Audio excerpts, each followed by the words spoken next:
Hello, this is my first video on YouTube and I'm not entirely sure what it's going to be about. I'm expecting you to be watching this because you saw one of my future videos and you want to know more about my channel in general, so that's what I'm going to talk about. I'm making this channel entirely for me, so I'm not going to beg for subscribers or anything like that. I'm sure it'd be cool to see how much my channel can grow, but I don't have any goals yet and I'm making this channel purely for my enjoyment. I like playing video games, my favourite obviously being Minecraft, so that's what you can expect to see most on this channel. My main inspiration for this channel is RecRap and his second channel in particular. Inspired by RecRap, I decided to try speedrunning recently, and I've been playing a lot of MCSR Ranked. I'll probably do a lot of that on this channel. I might make some commentary videos, and I'll also make videos of just trying to get better at speedrunning in general. And if you want me to, I can maybe even make some tutorial videos on Minecraft in general. I recently decided to make a hardcore world, so I've been trying to set that up recently. So you might see some videos on a future hardcore world soon. Outside of Minecraft, I'll try to make some videos on other games. Some of my favourite games are Undertale, Deltarune, Sea of Stars, and Peak. So I will probably make some videos on those, or on those other games in particular. I'm also going to try to do some live streams on YouTube or Twitch, or even both. I haven't decided yet, but I'll stream other games and speedrunning, so tune in for those. I'm going to try to upload a video once a week, but I won't push myself to hit that goal. That's what I'll aim for, but it might be too much of a challenge. I don't really know. I've not done this before. But that's really about all you need to know about this channel. So the rest is going to be me doing commentaries and talking about this gameplay. So on the gameplay side, I'm just going to talk about how my gameplay is going, if I think it's good or if I think it's really bad. Honestly, this game in general, I think I played pretty well. Like, it wasn't my best, but it wasn't my best gameplay, but it was a pretty good match. I think I entered the Nether just after my opponent, but that's because I make a mistake. I go try to find gravel, whereas my opponent just waits for the woodlight. That's a speedrunner portal. I'm not sure if you will have seen them before, but they're easier than they look. You can learn them in like 5 or 10 minutes, and they are really useful to know. So I'm setting up a woodlight just here, and you know, you just kind of put wood near the portal and put lava like around it. Then I sort out my inventory into an order that I'm used to. That's what I'm trying to say there. Everybody does theirs with the tools on the left side, but I just have mine on the right. And I don't know if that's weird, but that's just what I'm used to. That's literally just what I'm used to. So then I go and try to find some gravel, which was the first mistake of this match, because my opponent waits for the woodlight and gets in the nether like almost a minute before I do.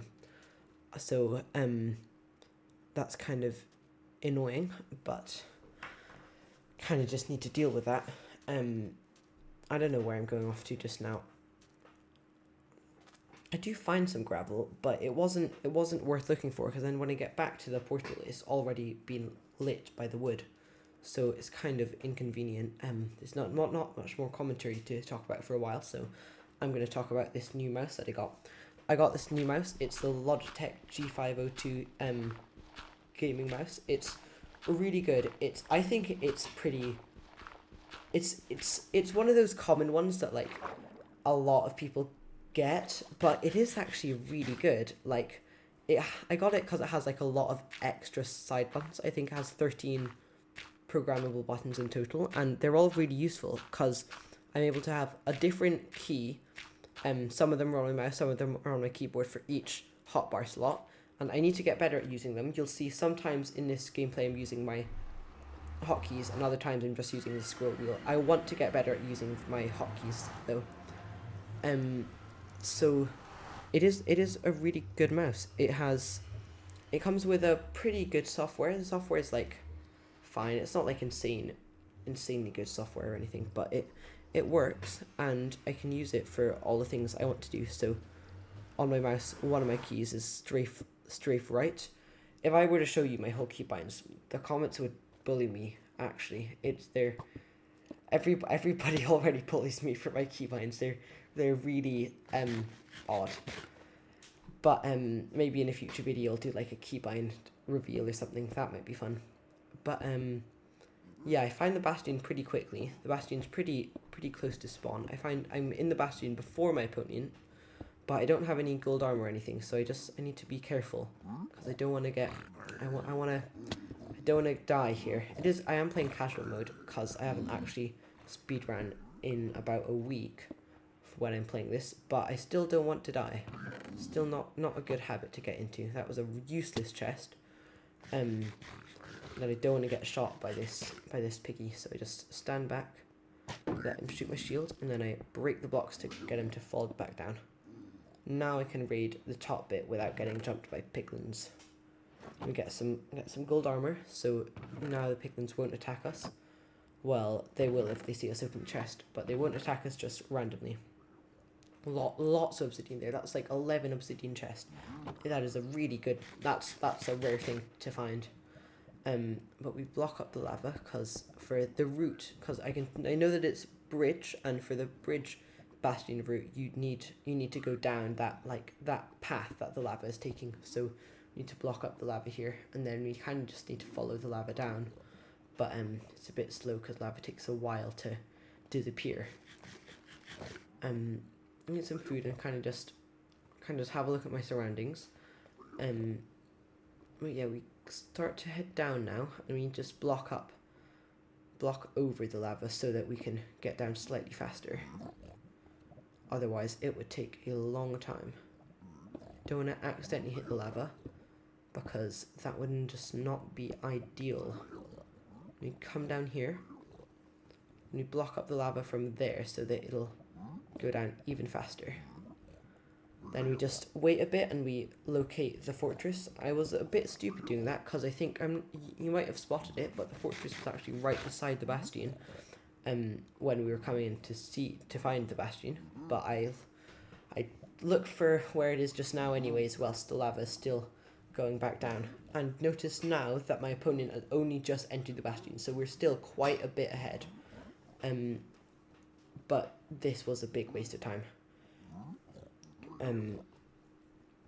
Yeah, this is how you look for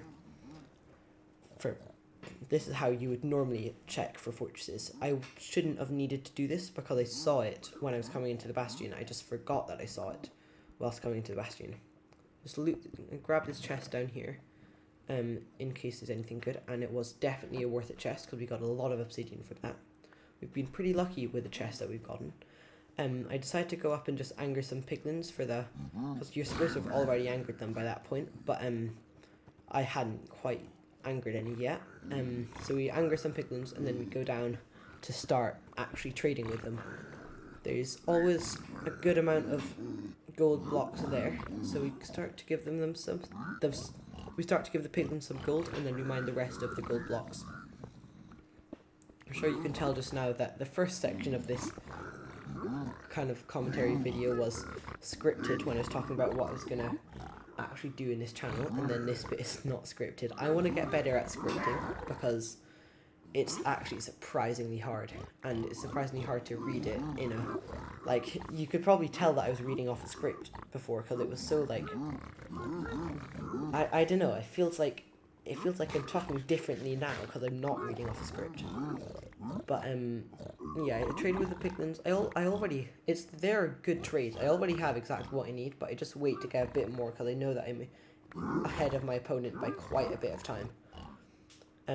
So we want to get to 20 obsidian. I end up not actually needing the full 20 obsidian, and see what I mean later. But yeah, so we're at 18 obsidian. Wait a bit longer to get 20. There's 21. I still wait a bit longer because I just want to get more blocks and more stuff overall. I didn't really need to do this, but I do. And I just sort out my inventory because we know where the fortress is now, and we just want to get a bit more stuff whilst trading.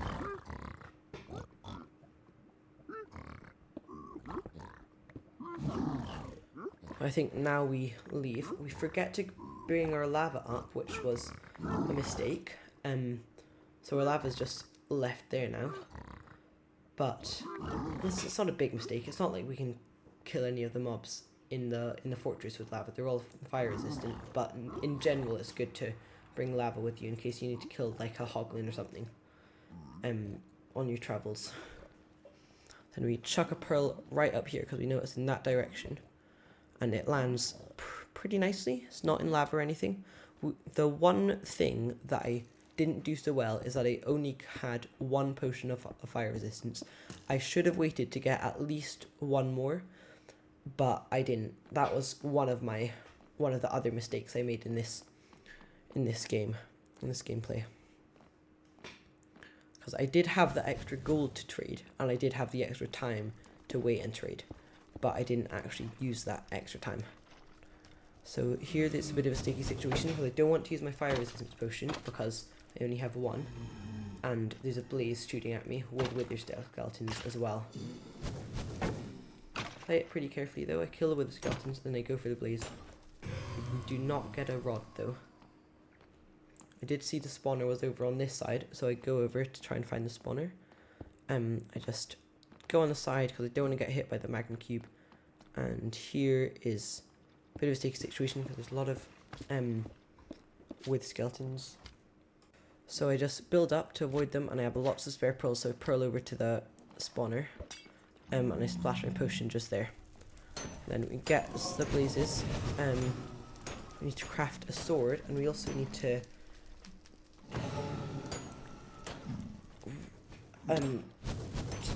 set up the blind portal. See the wood skeletons are just there, but they can't get over because there's a gap. So we make our sword so we can kill them a bit easier. And there's a ghast shooting at us, so that's nice. But it's okay because we can unload the ghast by lowering our render distance. Pretty sure we do that. Yeah, do that just now. That also increases the chance of spawning. Oh shoot, I forgot about that. That was in a sticky situation. I tried to eat a gapple, but I accidentally used my ender pearl and threw my ender pearl into a zombie pigman, which angered all the zombie pigmen. So I had fast reactions there, and I built up some blocks so I could get rid of the pigmen. And I just kill that one because there's only one left, and now I can relatively safely get the blazes, but I just want to eat another gapple because it's rare that you really need to use a gapple in a speedrun, so I don't really need them. We want to get up to about six rods. I normally like to get 7 because in case one eye breaks, you'll always have a spare one, as well as spare 2 actually. So I try to get to 7. I think we only get 5, and then we go through the portal because we don't want to wait for even more, and our fire resistance runs out just about now. So we just build a portal and get out. Not right now, but we leave with 5 because our fire resistance runs out. And it turns out I would only actually have needed 5 because the portal was a 2-eye already, so we didn't really need that extra. But this was just kind of an unlucky kind of sequence because no blazes are spawning. Get a single one, but still no rods. So we just decided to build the frame for the portal. I need to get better at building these faster, but it works, and I wasn't in a rush. So yeah, right now at this level of speedrunning, you want to be able to consistently beat the game. You're not really too worried about being like really fast or anything. You just want to be able to like beat the game without dying. I think I die once in this speedrun, but that's okay. That's not too many. Swap my boots because iron boots are just better. And our opponent still hasn't even entered the fortress yet, and we're blinding for the stronghold. Craft up our wool so we can make some beds. 18 wool is probably enough for professional speedrunners to beat the End Dragon, but not enough for me. So later on I make some shears to get some sheep. I don't know why I typed that in just there. I think it was a misclick. Yeah, you can see we make our Eyes of Ender, and we make sure all our settings are correct. I'm not sure why it's paused just here. Oh, of course, yeah, we had to open up Ninja Brain Bot because we hadn't opened that already. It's giving us an error, so we just reset it. And then we throw the eye, and it goes that way. So the way Ninja Brain Bot is that you measure it to like pixel perfect precision, and it estimates where the stronghold is. So you can see us trying to line it up perfectly there. We need to throw another one because that one didn't quite line it up well enough. Professionals will get it bang on, but I think that's close enough for me. That's saying 71% chance, so we go a block away, and we throw another one to get up to like almost 100% chance. Well, it's normally almost 100% chance. I can't remember what chance it gives us this time, but it's a chance high enough to go for it. We get like pretty bang on there. So yeah, it gives us 100% chance, and it's only 100 blocks away, so we did not need that extra 10 obsidian. But we do go back to the nether anyways to kill a couple extra blazes, because we will need a bit more blaze rods to have enough Eyes of Ender.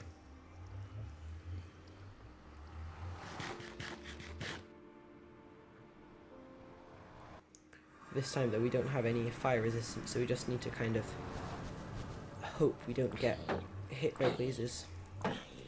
The zombies from before actually went through the portal, so we need to just get rid of them first.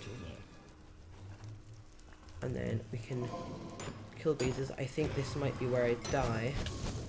Yeah. I do try to eat my gapple, but it was too late. But I am back in the overworld, and I have 2 more blaze rods, so that is perfectly enough. So we go to the coordinates that it told us, and they are exactly accurate, because it was only like 100 blocks away. I think on our way we craft some shears so we can get some of the sheep, because otherwise we would not have enough beds to kill the dragon. So we make ourselves some shears. I don't know why we make it crafting table. Oh yes, of course, to get the iron. And then we just bring our crafting table back with us. There's quite a few sheep in this field area just here, so we go and get the sheep. And then, like we said, the stronghold is really close, so we can. It says the coordinates in the top left corner. So we go over there, and we go to those coordinates, and we go past them because I underestimate how close they are.